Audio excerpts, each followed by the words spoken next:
jour, ta main s'appesantissait sur moi. C'est le poids écrasant de la main de Dieu. Il s'agit là de la culpabilisation. Vraiment, ce que j'ai fait, c'est fini pour moi. Mon cœur, vraiment, je ne suis plus comme avant. Je sens que je n'ai plus la présence. Je sens que je ne suis plus fort. Ce que j'ai fait là, est-ce que Dieu peut me pardonner? Et puis, c'est dans le cœur qu'on se dit ces choses. On a peur de s'approcher de son pasteur.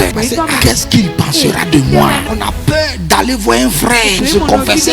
Qu'est-ce qu'il pensera aussi de moi? Donc, seul, on se bat, on lutte seul. Ta main s'appesantissait sur moi le jour comme la nuit. Il y avait un poids sur moi, un poids dans mon âme, le poids de la culpabilité. Mais il faut l'effort, on fait l'effort d'aller au service, de rire avec les gens. On fait l'effort de travailler, on fait l'effort d'arriver à l'église pour sauver son image extérieure. Mais à l'intérieur, ça ne va pas. C'est pour cela que tu as besoin du pardon de Dieu. Si tu n'expérimentes pas le pardon de Dieu, il te sera difficile de vivre la vraie paix du cœur. La paix du cœur est liée au pardon de Dieu. David n'avait pas cette paix. Il y avait une main sur lui, il y avait un poids sur lui. Et il dit ensuite, ma vigueur n'était plus que sécheresse, comme celle de l'été. La sécheresse spirituelle commence. Même quand on prie, ça ne passe pas. Quand on prend la Bible, on n'a même pas envie de lire. Aller au culte devient difficile. Aimer Dieu, compliqué. Si on était dans une activité, on commence à se soustraire un peu.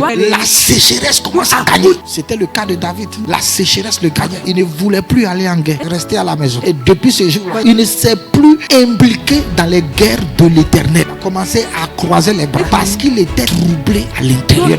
Peut-être que tu es ici ce soir et que tu es troublé à l'intérieur de toi parce que tu n'as pas encore obtenu le pardon. Le péché que tu as commis, les péchés constants sont en train de te ronger à l'intérieur, sont en train de te détruire à l'intérieur. C'est ça, être enfant de Dieu. Les païens ont une conscience morte. Ils peuvent se mettre dans du n'importe quoi. Ça ne va rien leur dire. Ils mentent sans leur dire rien. Ils volent sans leur dire rien. Ils peuvent commettre fornication là matin, midi, soir. Et puis ils sont encore fiers de ça.